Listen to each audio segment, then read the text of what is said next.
Jadi hari ini kita akan membahas tentang gravitasi Newton ya. Jadi ini bab baru tentang gravitasi Newton. Nanti di bab ini kita akan pelajari yang pertama tentang medan gravitasi, atau biasanya kita sebut juga dengan percepatan gravitasi. Yang kita tahu nilainya kalau kita berada di permukaan bumi itu nilainya 10 meter per sekon kuadrat atau 9,8 meter per sekon kuadrat. Nah, jadi yang pertama nanti kita akan membahas tentang medan atau percepatan gravitasi Newton. Yang kedua kita akan membahas tentang gaya gravitasi. Oke ya, sekarang kita akan membahas dulu yang pertama tentang medan gravitasi atau percepatan gravitasi. Ini saya hapus dulu.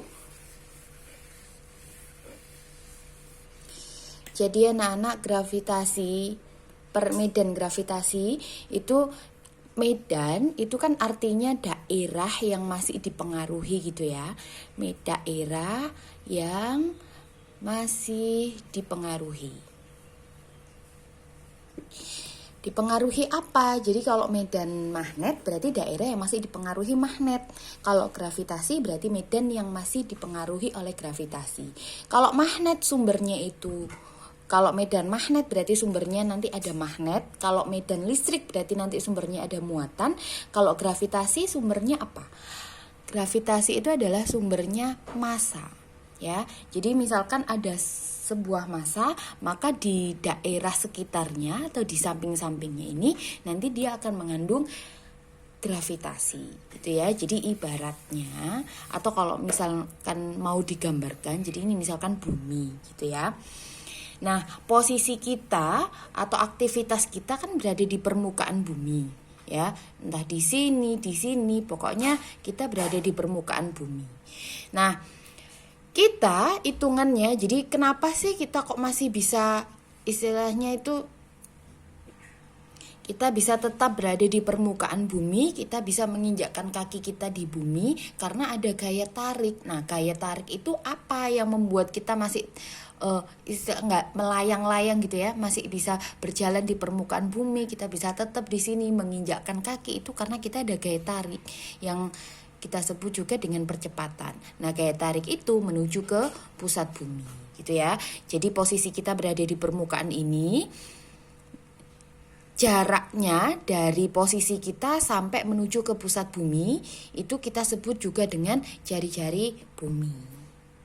Nah, kalau kita mau mencari berapa besarnya di posisi ini, di posisi permukaan, itu kita simbolkan dengan G kecil ya. Ini M-nya ini adalah massa sesuatu yang ada di permukaan. Kalau kita mau menghitung kita, berarti ini adalah massa kita ya. Dibagi dengan R itu adalah posisi ini, posisi kita yang berada di permukaan bumi sampai ke pusat bumi. Itu ya. Jadi ini M-nya.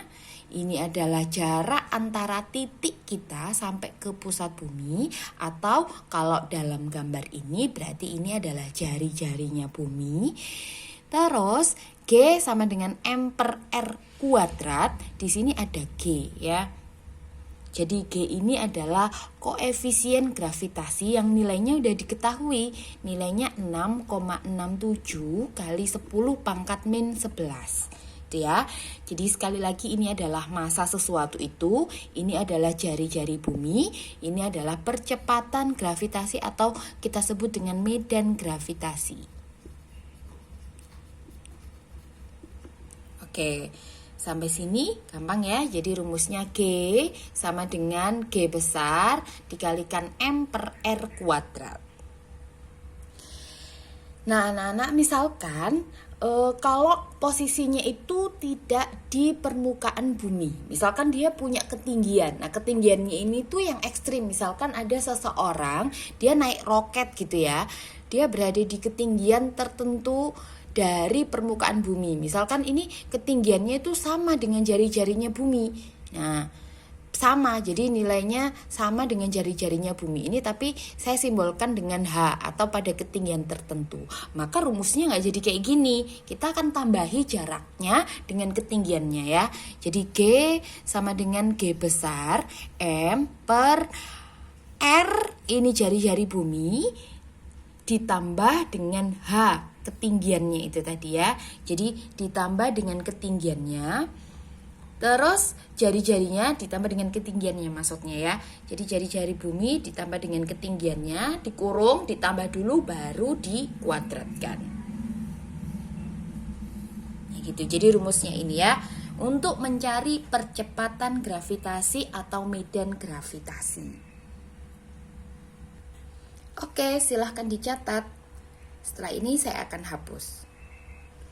Setelah medan gravitasi, selanjutnya kita akan membahas tentang gaya gravitasi. Jadi tadi bedanya kalau medan itu satu massa itu sudah bisa mengandung medan atau bisa kita cari percepatan gravitasinya. Tapi kalau gaya, namanya gaya itu kan interaksi gitu ya, tarikan atau dorongan. Jadi kalau cuma satu masanya ya mau interaksi sama siapa? Jadi minimal bisa terjadinya gaya gravitasi ketika masanya itu lebih dari satu ya. Jadi minimal ada dua. Jadi nanti bisa berinteraksi. Dia entah tarik menarik atau tolak menolak ya, itu tergantung nanti kondisinya. Jadi misalkan ini massa 1, ini massa 2 ya. Nah, jarak antar dua massa ini itu saya sebut dengan R gitu ya. Nah, jadi kalau kita mau menentukan berapa besarnya gaya gravitasinya di antara dua massa ini, maka bisa kita rumuskan F sama dengan G sama, jadi ini selalu ikut ya. G-nya ini konstanta gravitasi selalu ikut, nilainya 6,67 kayak tadi, kali 10 pangkat min 11 dikalikan dengan M1 dikalikan M2 per R kuadrat. Jadi rumusnya sama persis kayak yang tadi, cuman masanya ada dua gitu ya, karena interaksinya harus ada dua massa. Kalau cuma masanya cuma satu ya nanti interaksinya sama siapa gitu ya. Jadi F sama dengan G M1 M2 per R kuadrat. Kalau R-nya tadi itu jari-jari bumi atau jari-jari planet, R yang ada di sini itu jarak antar massa. Nah gitu ya. Jadi rumusnya gini untuk mencari gaya gravitasi. Bedanya kalau gaya masanya ada dua, kalau percepatan masanya cuma satu juga bisa ya. Oke, silahkan dicatat. Selanjutnya anak-anak nanti dari dua rumus yang sudah saya catatkan ini, nanti saya akan kirim soal latihannya ya. Nanti kalian kerjakan. Nanti ada medan ketika masanya itu lebih dari satu. Jadi nanti ada total medan gitu ya, atau total percepatan gravitasi. Sama juga dengan gaya gravitasi. Kalau gaya gravitasi di sini masanya ada dua, nanti akan saya jelaskan ketika masanya itu lebih dari dua. Jadi nanti kalau masanya ada 3, 4 dan seterusnya. Jadi nanti ada total gaya dan juga total medan gitu ya. Oke. Jadi rumusnya cuman sampai di sini, selanjutnya nanti kita akan teruskan di soal latihan.